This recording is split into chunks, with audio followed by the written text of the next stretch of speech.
কার সাথে চলি জানেন? বাবা খন নাজমুলের সাথে চলি।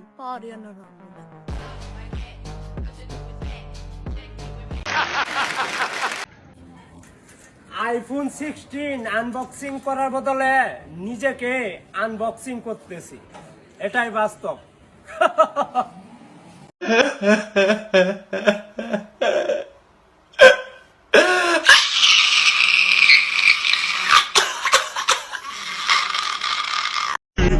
আলহামদুলিল্লাহ, দ্বিতীয়বারের মতো বাবা হয়ে গেলাম।